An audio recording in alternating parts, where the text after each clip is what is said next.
വിശദമായ വാർത്തകളിലേക്ക്. ബൈസൺവാലിയിൽ വിദ്യാർത്ഥികൾക്ക് പെപ്പർ സ്പ്രേ ഉപയോഗത്തിൽ പരിക്കേറ്റു. ബൈസൺവാലി സർക്കാർ ഹയർ സെക്കൻഡറി സ്കൂളിലെ വിദ്യാർത്ഥികൾക്കാണ് പരിക്കേറ്റത്. സ്കൂളിൽ പഠിക്കുന്ന വിദ്യാർത്ഥിയും ഇതേ സ്കൂളിലെ മറ്റൊരു വിദ്യാർത്ഥിയുടെ മാതാപിതാക്കളും തമ്മിൽ സ്കൂളിന് പുറത്ത് റോഡിൽ വെച്ചുണ്ടായ വാക്കുതർക്കത്തിനും കയ്യാങ്കളിക്കുമിടയിലായിരുന്നു പെപ്പർ സ്പ്രേ ഉപയോഗം നടന്നത്. സംഭവത്തിൽ കേസെടുക്കുമെന്ന് രാജാക്കാട് പോലീസ് അറിയിച്ചു. ഇന്ന് രാവിലെയായിരുന്നു സംഭവം നടന്നത്. സ്കൂളിന് പുറത്ത് റോഡിൽ ബസ് സ്റ്റോപ്പിൽ വച്ചാണ് വാക്കുതർക്കവും കയ്യാങ്കളിയും ഇതിനിടയിൽ കുരുമുളക് സ്പ്രേ പ്രയോഗവും നടന്നത്.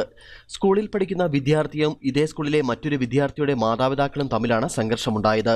ഇരു കൂട്ടരും തമ്മിൽ പരസ്പരം കയ്യാങ്കളിയും വാക്കുതർക്കവും ഉണ്ടായതായാണ് വിവരം. ഇതിനിടയിൽ വിദ്യാർത്ഥി കുരുമുളക് സ്പ്രേ പ്രയോഗത്തിന് മുതിർന്നതായാണ് പോലീസ് നൽകുന്ന വിവരം.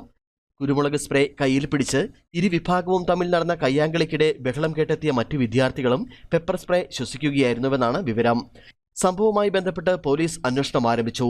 സംഭവശേഷം ശാരീരിക അസ്വസ്ഥത അനുഭവപ്പെട്ട വിദ്യാർത്ഥികളിൽ ചിലരെ അടിമാലി താലൂക്ക് ആശുപത്രിയിൽ പ്രവേശിപ്പിച്ചു.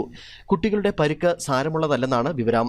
വാക്കുതർക്കത്തിലും കയ്യാങ്കളിയിലും ഏർപ്പെട്ട ഇരു കൂട്ടരും ആശുപത്രികളിൽ ചികിത്സ തേടിയിട്ടുണ്ട്.